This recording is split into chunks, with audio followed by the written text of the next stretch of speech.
Yun, eto na, papaking ko na dito sa sakyan ko. Oh, ganyan ako ka-practical mga anak. Diba? Instead of pupunta ako sa isang restaurant na mamahalin tapos magbigay pa ako ng tip, dito na lang sa sasakyan. Alam nyo kasi, ito kasi mahirap dito eh. 'Di ba? May mga nagsasabi na bakit dito daw ako kumakain sa sasakyan ko? Eh 'di ba napakaliwanag na sinasabi ko sa inyo na instead na gastusin ko sa mga restaurant, mamahaling restaurant, dito ko na lang kainin, dito ko na lang ikain yung aking pang-restaurant at kung ano yung mga pinamimigay ko, yun yung nasa-save ko. O, 'di ba? It makes sense, 'di ba?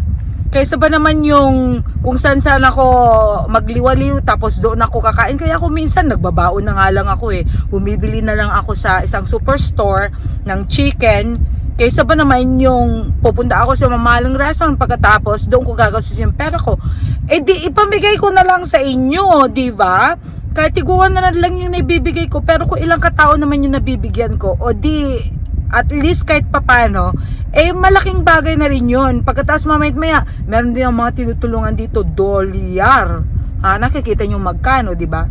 Eh pero mga friends ko naman na kung kinakailangan ko naman tulong, nandyan sila. Ngayon sila naman nangailangan. Hindi ko naman pwedeng sabihin na, ay, sorry, hindi pwede. Hindi pwedeng ganun. Kaya para ikaw ay manatiling meron kang mga kaibigan na kung kailan mo kailangan sila nandyan, eh kailangan pag sila rin nangailangan sa'yo, nandyan ka rin. Lalo nakikita nila na talagang namimigay din ako. O, di ba? Ganun, give and take mga anak. So anyway, dito ko ulit kakainin ang aking chicken. Yan, buo. Kaya nga sabi nila, bakit dito na lang daw ako nakatira sa sakyan ko? Natural, instead nakakain ako sa labas o kay sa restaurant, dito ko na lang kakainin. At least kahit paano, eh, safe naman ako dito. O, diba? Okay, kung minsan sa bahay, pero kung minsan hindi na ako makarating ng bahay, ginutom na ako eh. O, dito ko na lang kakainin.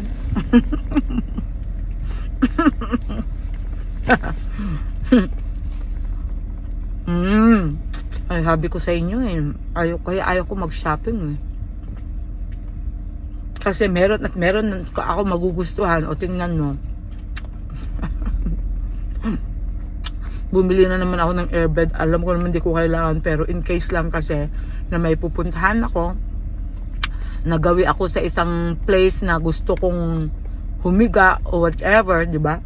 Kaya kompleto ako ng gamit dito. Meron akong table, meron akong mga upuan, mga stools, yung binili ko sa Target. Para sometimes pupunta ako sa isang lugar na gusto ko kahit hindi ko pa nagagamit. Pero in case lang, there'll be one day, camping. Para kung gago, no? Bili ako ng bili. Yun kasi mahirap sa akin, bili ako ng bili. Kaya bago ko may bili ng bili, ng kung ano-anong hindi ko naman kailangan at napupuno na lang ng kung ano-ano di sa sakyan ko, eh pamigay ko na lang sa inyo, o diba? Kaya ngayon, kanina, o diba, meron na naman ako mga nabigyan. Para akong tanga, no? Pero okay lang, masaya naman ako eh. Kahit chicken lang lagi, masaya na ako. Importante, may mga nabibigyan ako ng Gcash. Pero I'm proud of me. Kasi yun lang binili ko, o diba? Kasi kung minsan bili ako ng bili ko anong man, tapos hindi ko naman kailangan hanggang sa maano ko lang, tapos papamigay ko lang, ibibigay ko lang kung saan-saan. O, diba? Katulad last time, pinamigay ko, ang dami ko pinamigay doon sa yung mga black people doon sa malapit sa saan ba yun?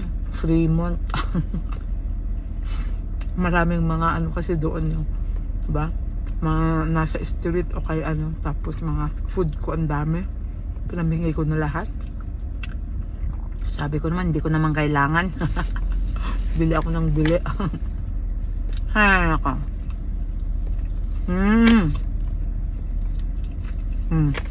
Ayun man nagsasabi na bakit hindi ko na lang daw ipakita lahat kung ano mga places dito sa na magaganda, bakit daw hindi ang ganun i-content ko. Tangina, tuturuan nyo pa ako anong gusto kong i-content. Eh kung gagawin ko yun, ano ba, kumikita ba ako? Kikitain ko ba?